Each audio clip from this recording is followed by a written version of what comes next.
میں نے تجھے کہا کہ دائیں ہاتھ سے کھانا کھا. ٹھیک ہے. ایک رات میں تیسری بار بھی ہوا تو اس نے کہا کہ یا امیر المومنین غزوہ موتا میں میرا دایاں ہاتھ کٹ گیا ہے. اللہ تو حضرت عمر فاروق رونے لگ گئے اور اسی کے پاس بیٹھ کر روئے. اور پھر آپ نے اس کے کام کے لیے ایک ملازم رکھ کر دیا, اسے نوکر دیا جو اس کی تمام ضروریات پوری کرتا, جو اس کو جو حاجت ہوتی وہ لے کر جاتا, اس کے کپڑے دھوتا, اس کے کام کاج کے لیے آپ نے حکومت کی طرف سے ایک نوکر آتا. بالکل صحیح. اور جو سیدنا عمر فاروق اعظم رضی اللہ عنہ گھروں میں راشن دیا کرتے تھے تو اس میں اکثر لوگ ایسے تھے جو معذور تھے. اب وہ شرعی معذور بھی ہو سکتے ہیں, وہ جسمانی یا ذہنی طور پر بھی, کیونکہ دیکھیے کیا ہم یہ سوچ سکتے ہیں کہ اس معاشرے میں لوگ جان بوجھ کر نہ کماتے ہوں گے یا محنت سے دور رہتے ہوں گے, تو ان میں ایسے لوگ موجود تھے, کوئی بیوائیں, کوئی یتیم, کوئی معذور, جنہیں سیدنا عمر فاروق اعظم رضی اللہ عنہ خاموشی کے ساتھ رات کے اندھیرے میں راشن اور ضرورت زندگی مفتی صاحب. اور حضرت عمر فاروق ایک بوڑھی عورت تھی, معذور تھی, تو اس کے گھر میں جا کر کام کیا کرتے, اس کی ضروریات پورا کرتے, صفائی کرتے.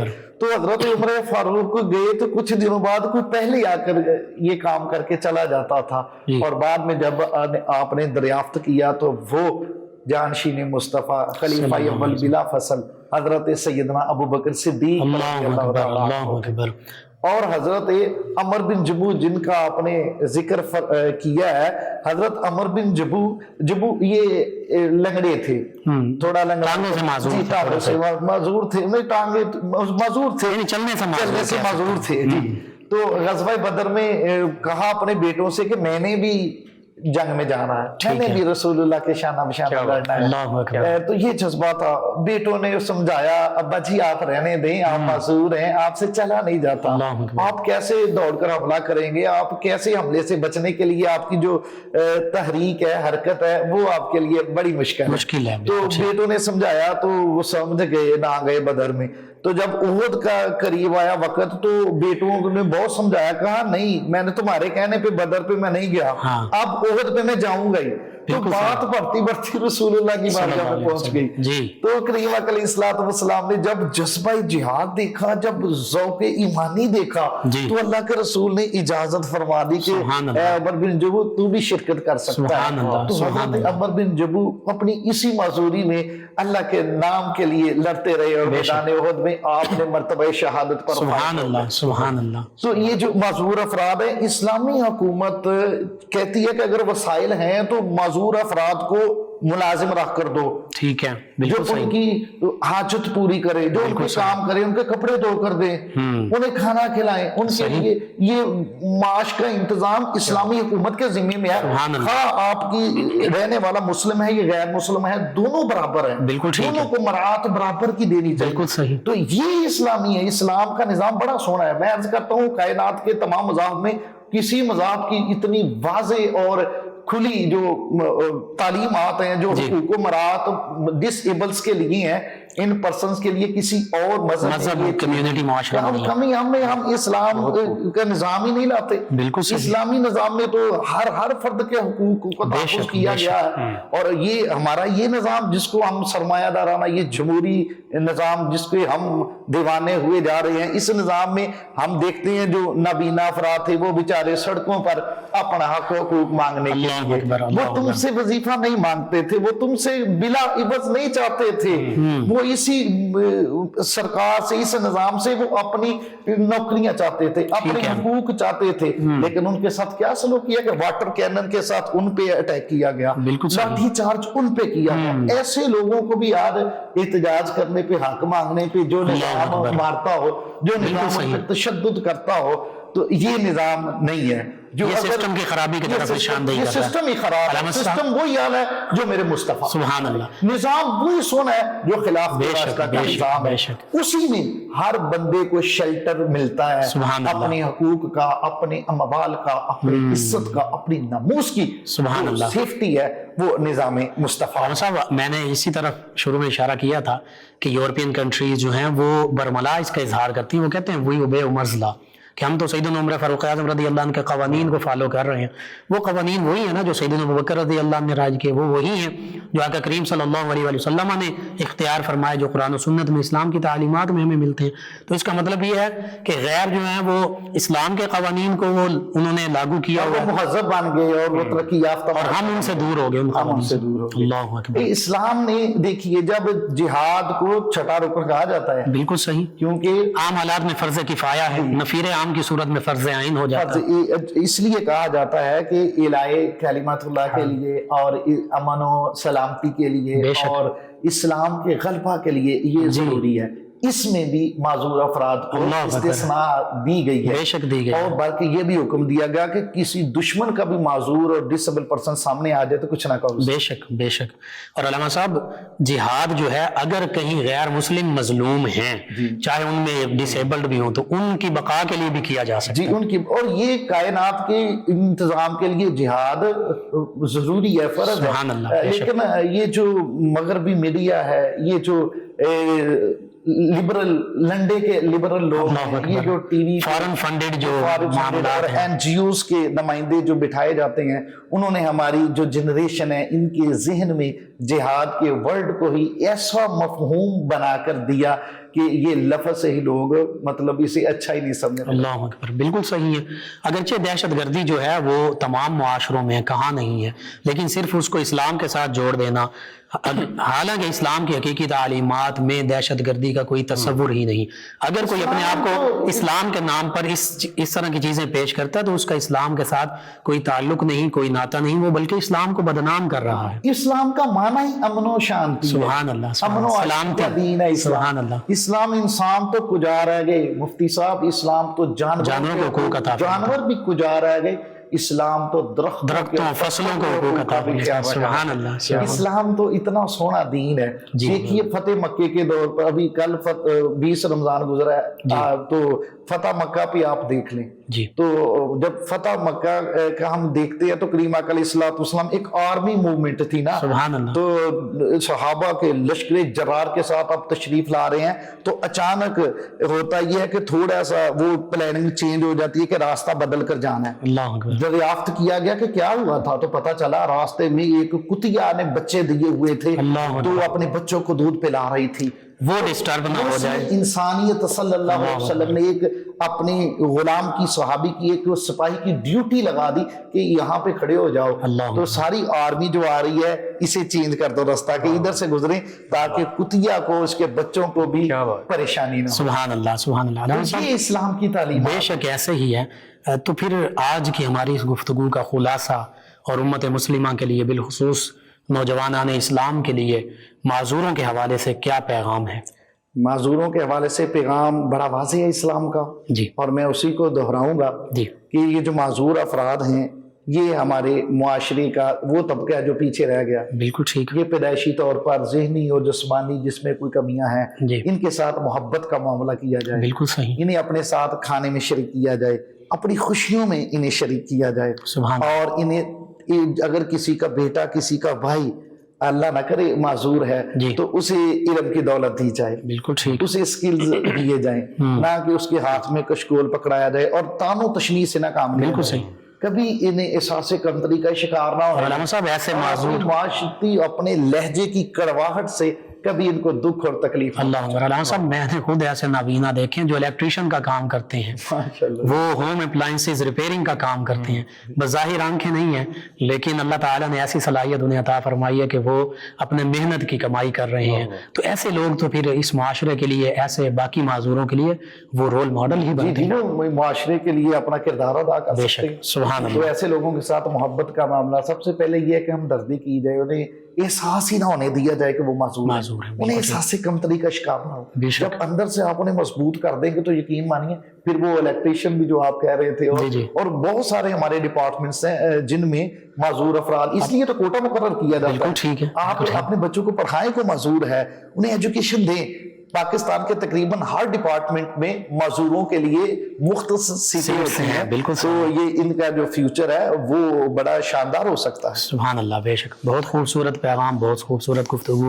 ناظرین سامعین، حقیقت یہی ہے کہ جو اسلام کی حقیقی تعلیمات ہیں ان پر عمل پیرا ہونے میں ہی مکمل ہماری نجات ہے۔ ہم سمجھتے ہیں کہ صرف عبادات جو ہیں، نماز، روزہ، حج، زکوٰۃ، یہی اسلام ہے، یہ اسلام کا ایک حصہ ہے، اور عبادات کا یہ بھی فرائض ہیں، یہ بھی ضروری ہیں، لیکن معاملات، اقتصادیات، معاشرتیات، سیاسیات، سارے معاملات جو ہیں یہ اسلام ان کی مکمل ہماری رہنمائی کرتا ہے۔ اللہ تعالیٰ سے یہ دعا، اللہ تعالیٰ ہمیں ان معروضات پر حقیقی طور پر عمل پیرا ہونے والا بھی بنا دے، آمین۔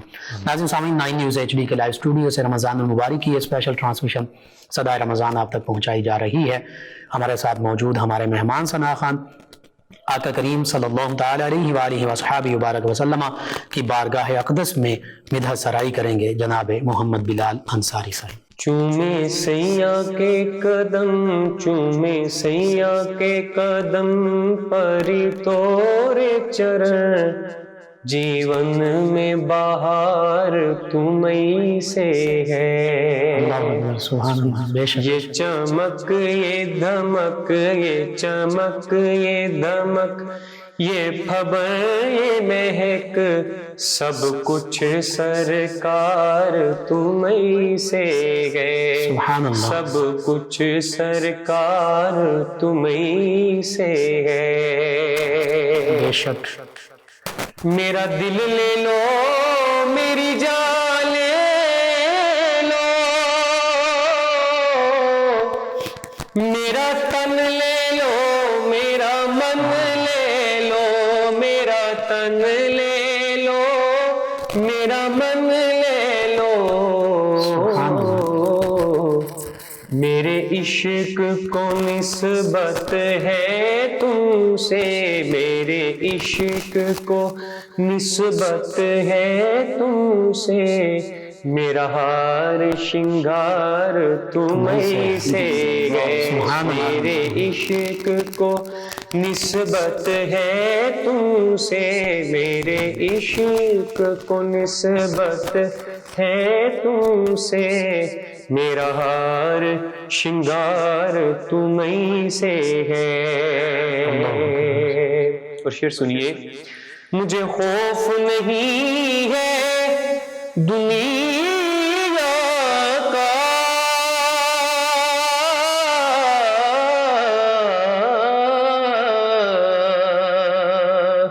مجھے خوف نہیں ہے دنیا کا، میرے سر پہ تمہارا سایہ ہے، میرے سر پہ تمہارا سایہ ہے،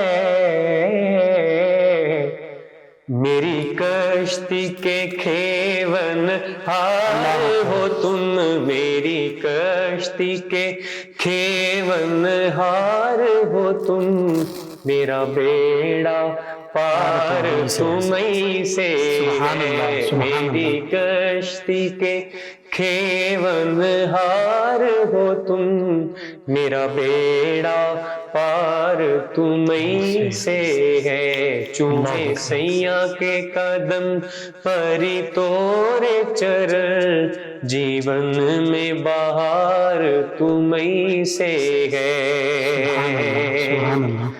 اور میرا کوئی نہیں ہے دنیا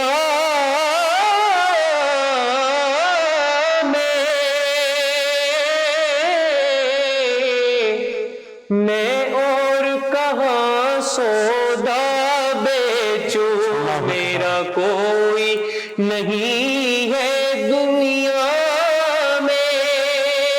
میں اور کہاں سودا بیچوں،